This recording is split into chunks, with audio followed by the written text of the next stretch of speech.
solemnly swear that you will faithfully execute the office of President of the United States. that I will faithfully execute the office of President of the United States And will, to the best of your ability, and will, to the best of my ability, preserve, protect, and defend the Constitution of the United States. preserve, protect, and defend the Constitution of the United States. So help you God.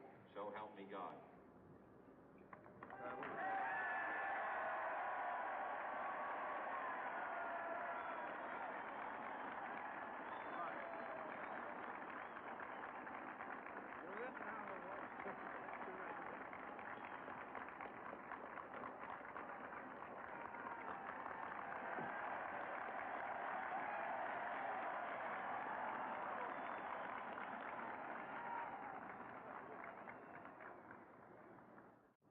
Vice President Johnson, Mr. Speaker, Mr. Chief Justice, President Eisenhower, Vice President Nixon, President Truman, Reverend clergy, fellow citizens. We observe today not a victory of party, but a celebration of freedom, symbolizing an end as well as a beginning, signifying renewal as well as change.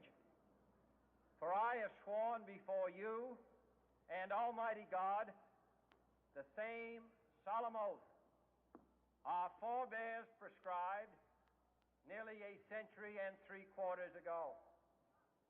The world is very different now, for man holds in his mortal hands the power to abolish all forms of human poverty and all forms of human life. And yet the same revolutionary beliefs for which our forebears fought are still at issue around the globe. The belief that the rights of man come not from the generosity of the state, but from the hand of God.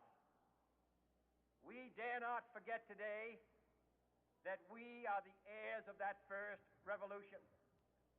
Let the word go forth from this time and place to friend and foe alike that the torch has been passed to a new generation of Americans born in this century, tempered by war, disciplined by a hard and bitter peace, proud of our ancient heritage, and unwilling to witness or permit the slow undoing of those human rights to which this nation has always been committed and to which we are committed today at home and around the world.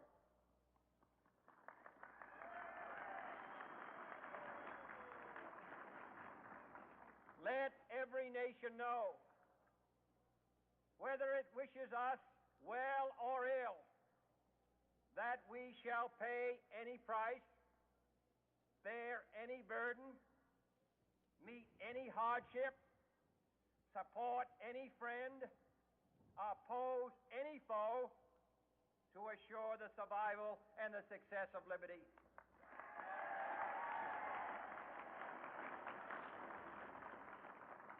This much we pledge and more. To those old allies whose cultural and spiritual origins we share, we pledge the loyalty of faithful friends. United, there is little we cannot do in a host of cooperative ventures.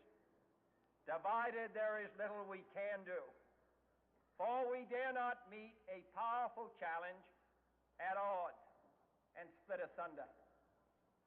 To those new states whom we welcome to the ranks of the free, we pledge our word that one form of colonial control shall not have passed away merely to be replaced by a far more iron tyranny.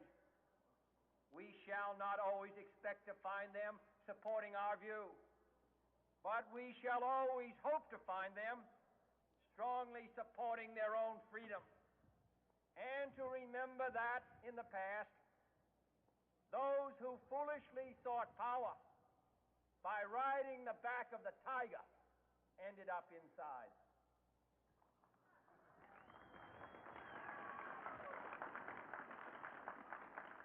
To those people in the huts and villages of half the globe struggling to break the bonds of mass misery, we pledge our best efforts to help them help themselves for whatever period is required, not because the communists may be doing it, not because we seek their votes, but because it is right.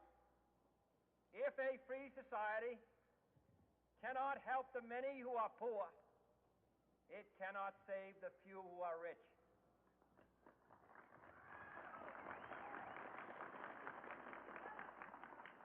To our sister republics south of our border, we offer a special pledge to convert our good words into good deeds in a new alliance for progress, to assist free men and free governments in casting off the chains of poverty.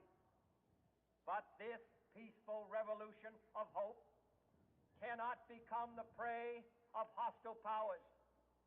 Let all our neighbors know that we shall join with them to oppose aggression or subversion anywhere in the Americas. And let every other power know that this hemisphere intends to remain the master of its own house.